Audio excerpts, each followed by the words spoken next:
Guys, ito nga palang si Fiddle Lip ay iaalis ko dyan.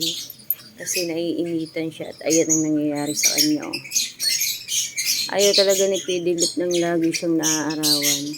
So, ililipat natin yan guys. Doon sa mas malamig at mas malilom para hindi siya mas sunog. Sayang kasi ang haba na yun. Ang ganda na yun. Yung ating Manjula, oh, buhay na buhay na. Ang laki-laki na niya. Doon natin ililipat yung ating Fiddle Lip sa greenhouse. Bali ito kasi sa kabilang side. Sa greenhouse, palamig doon. Natin siya guys ilalagay. Oh. Dito, sa pwesto na to. Ang nakalagay dati dyan ay ito. Si Adansoni. So inilipat ko siya dyan.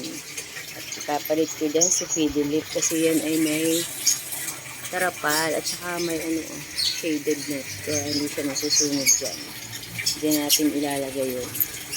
So, andito na siya guys, oh. Ngayon na siya, oh. Diba? Atlanta na. Kung weekend inalis ko, masusunog na yun ang araw. Ayan, dyan na siya.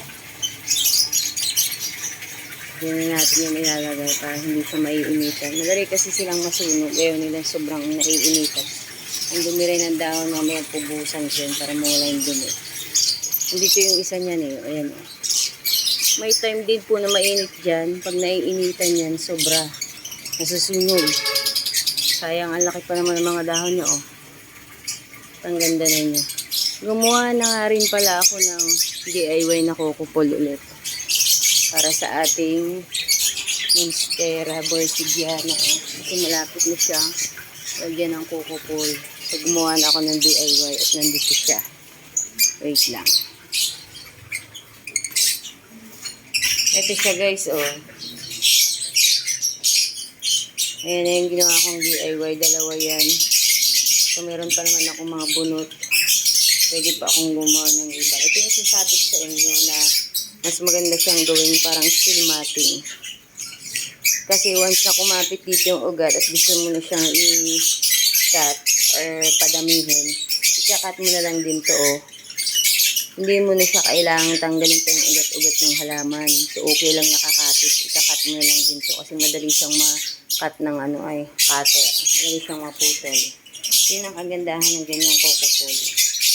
Compare sa mga ganyang kukupol, hindi mo yun makakat. Kasi, yan eh. May kahoy na may binalutan ko ng tela. Gawa ko lang din po yan. DIY ko lang din.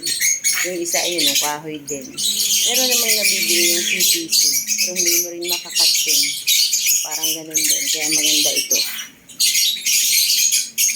Pinaka-the best to. So guys, hanggang dito na lang ang ating paglilipat ng Fiddle Lip at pagpapakita ko sa inyo ng aking DIY na kukupol. Bye! Thank you for watching!